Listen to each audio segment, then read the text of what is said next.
फिर उसके बाद एक नियम जो आपको जरूर पालन करना चाहिए, बहुत आवश्यक है आपके लिए, कि दो विरोधी वस्तुएं साथ में कभी ना खाएं। आप जैन हैं तो आपको तो सब अच्छे से समझता, भक्ष और अभक्ष का ज्ञान सभी साधु महाराज देते हैं, साध्वी जी देते हैं। दूसरे लोगों के लिए कह दूं, दूध और दही साथ में नहीं खा सकते, विपरीत हैं। हालांकि दूध से ही दही बनता है, लेकिन दूध और दही की प्रकृति एकदम अलग है। दूध कुछ और काम करता है, दही बिल्कुल अलग काम। तो दूध दही साथ में ना खाएं। दूध और दही की बनाई हुई कोई भी वस्तु साथ में ना खाएं। खीर खा रहे हैं तो दूध की है, तो कढ़ी नहीं खा सकते। कढ़ी खा रहे हैं तो दही की है, तो खीर नहीं खा सकते। कुछ भी ऐसी वस्तु जिसमें दूध और दही उपयोग है, वो साथ में नहीं। एक इसी तरह से शहद और घी आपके लिए बिल्कुल वर्जित है, आप बिल्कुल साथ में ना खाएं। शहद अलग खाएं, घी अलग खाएं। शहद ना खाएं तो भी चलेगा, गुड़ खाएं। अच्छा, ये बड़ी विचित्र स्थिति है, गुड़ और घी साथ में जरूर खाएं, शहद घी साथ में ना खाएं। गुड़ को बेहतर तरीके से अगर खाना चाहते, गुड़ तो वैसे ही सबसे बेहतरीन चीज है दुनिया की, लेकिन और बेहतर बनाना चाहते हैं तो उसमें जरूर घी मिला के खाएं। तो गुड़ घी चलता है, शहद घी नहीं कभी भी। इसी तरह का एक नियम है कि जैक फ्रूट माने फणस, कटहल दूध के साथ सबसे खतरनाक है। और मैंने कहा खट्टे फल जितने भी हैं, संतरा है, मौसम्मी है, वगैरह वगैरह, ये दूध के साथ बिल्कुल नहीं चल सकते। एक ही फल है, बागवटे जी कह रहे हैं, जो खट्टा भी है और दूध के साथ जरूर खाएं, वो आंवला है। आंवला ये जरूर दूध के साथ खाएं।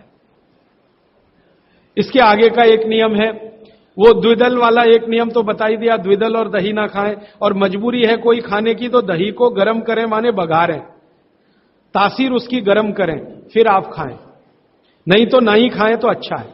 द्विदल खा रहे हैं तो 1-1.5 घंटे बाद दही खाएं। छाछ अगर खा रहे हैं द्विदल के साथ तो 1-8 घंटे के बाद पी लें। और अगर पीनी ही है तुरंत, प्यास नहीं रुक रही है, तो छाछ को बघारें, माने उसमें अजवाइन हो, थोड़ा जीरा हो, हींग हो, उसका छोंक लगाएं तो उसकी तासीर बदलती है, तो आप ले सकते हैं। और इसके आगे का एक नियम कि सुबह का खाना 9:30-10 बजे तक, क्योंकि उस समय जठर अग्नि सबसे ज्यादा तीव्र है। और शाम का खाना 5-6 बजे तक। ये मैंने आपके हिसाब से कैलकुलेशन किया। बागवट जी ने कहा इसमें जलवायु का, मौसम का ध्यान रखना है। तो आपके हिसाब से, माने आप चेन्नई में हैं तो 9, 9:30, 10 बजे तक भरपेट खाना खाएं, शाम को 5-6 बजे तक भरपेट खाएं। बीच में अगर आप कहते हैं जी भूख लगी तो कुछ फल खा लें, नहीं तो अच्छी चीज बागवट जी ने जो कही है, सुबह का खाना जो 9-10 बजे खाएं, शाम का 5-6 बजे, उनको बीच में भूख लग रही है तो कहते हैं चना और गुड़ खाएं, शेंगदाना और गुड़, माने मूंगफली और गुड़ खाएं, माने उस समय आप चिक्की खाएं, क्योंकि गुड़ और चना, गुड़ और मूंगफली उसमें है। दोपहर को अगर भूख लग रही है, चिक्की आप चाहें तो अच्छी भी खा सकते हैं, माने ज्यादा भी खा सकते हैं। बस एक ही तकलीफ ध्यान में रखें कि जब चिक्की और गुड़ ज्यादा हो जाए तो थोड़ी सोंठ चाट लें या थोड़ी सोंठ खा लें, तो उसका जो तासीर है वो तुरंत बदल जाता है। नहीं तो ज्यादा चिक्की खा ली तो नाक में से खून आ सकता है। तो नाक से खून ना आए, थोड़ी सोंठ या अदरक, सोंठ इस्तेमाल करते हैं तो सोंठ, नहीं तो अदरक उसके साथ ले। फिर आगे बागवट जी कहते हैं कि आपके भोजन का आपके जो वातावरण से बहुत रिश्ता है। आप जिस वातावरण में रह रहे हैं उसका ध्यान हमेशा रखें। अब मान लीजिए आप मद्रास में रह रहे हैं, तो मद्रास के आसपास का जो वातावरण है ये गर्म है। गर्म वातावरण में गेहूं नहीं हो सकता, गेहूं को होने के लिए ठंड चाहिए। तो निश्चित रूप से चेन्नई के आसपास किसी खेत में गेहूं अच्छा होगा नहीं। कोशिश करेंगे तो तब अच्छा होगा जब ठंड बढ़ जाए, क्योंकि गेहूं ठंड की फसल है, गर्मी की नहीं।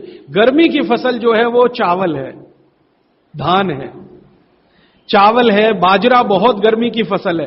ये राजस्थान में रहने वाले सब लोग जानते हैं कितनी गर्मी है राजस्थान में, और वहीं बाजरा सबसे अच्छा होता है। कच्छ में, सौराष्ट्र में कितनी गर्मी है, बाजरा सबसे अच्छा वहीं होता है। तो गर्मी की जो फसलें हैं वो धान है, बाजरा है और जौ है, जवारी है।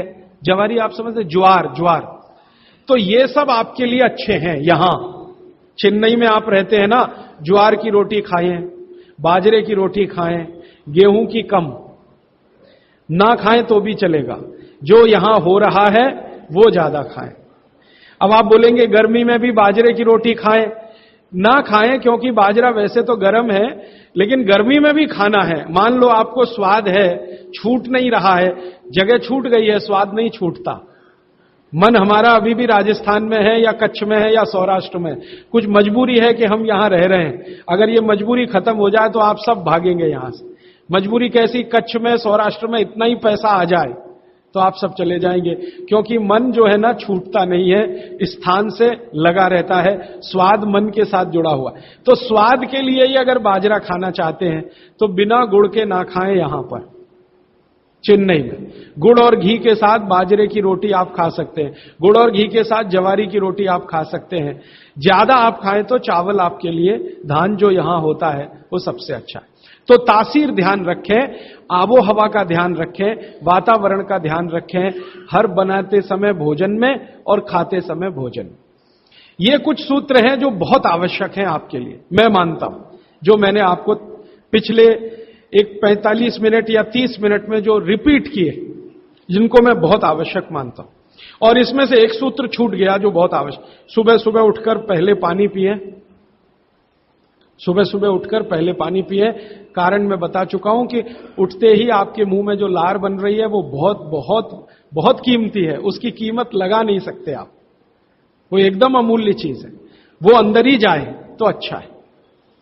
तो आप उठते ही पानी पीने का नियम बनाएं। कितना पानी पिए? मैंने बताया था 18 से कम उम्र के जो बच्चे हैं उनको लगभग 1.5 से 2 गिलास, 60 से ऊपर के जो बुजुर्ग हैं उनको भी 1.5 से 2 गिलास, और आप जिस उम्र में हैं 18 से 60 तो कम से कम 3 गिलास। पीने का तरीका वही है, सिप सिप सिप सिप करके पीना। और ये सुबह का पानी अकेला पानी है जो बिना प्यास के भी पीना। जी, ये मुख्य नियम मैं मानता हूं आपको जरूर धारण करने चाहिए।